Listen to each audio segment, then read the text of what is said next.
Hello from Aviation 101 with Laura. October 3rd, 2025, there was a incident reported in the Aviation Herald, and I'm looking off to the side to kind of read about it. It was a Boeing 737-800 on behalf of Ryanair doing a flight from Pisa, Italy to Prestwick, Scotland in the UK. And it apparently had to do a go-around due to weather. And it was pretty bad weather there at Prestwick at the time, very gusty winds. Then the aircraft did a holding pattern. They did a second approach 30 minutes after the go around. So I guess they spent 20-30 minutes in a hold. Then they went around again. They entered another holding pattern. 10 minutes after in the hold, they went over to Edinburgh, Scotland, and performed an approach to runway 24. And then this was about an hour after their first go around, but they had to go around also at Edinburgh. And then the aircraft went to Manchester, where it actually landed on runway 23 right about 110 minutes after its first go around.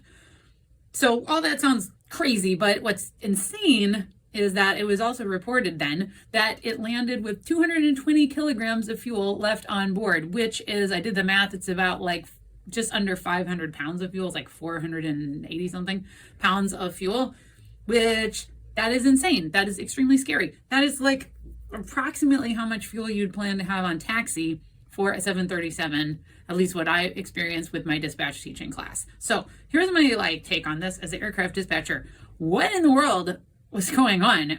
Is there an aircraft dispatcher? See, I think from reading a little bit online, I would really like to hear from viewers in the UK.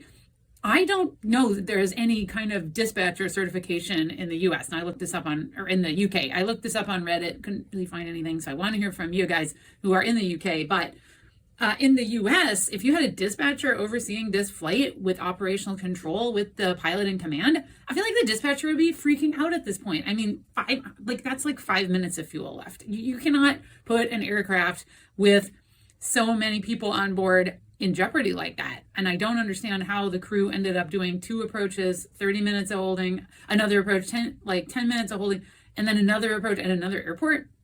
And apparently the UK's AAIB, or Aircraft Accident Investigation Board, is looking into this. So it's pure speculation at this point from me. But, if there was a dispatcher on duty observing this flight in the US with joint operational control, I just don't see this happening. I'd love to hear from my fellow dispatchers, especially if you are in the UK or a pilot in the UK for an air carrier. What's going on here? I found these METARs available. I'm going to put them up on the screen also so you can see them. But this is just from aviationherald.com is the source of this. But yeah, this is very concerning to me. So yeah, let me know what you think. Thanks for watching Aviation 101 with Laura.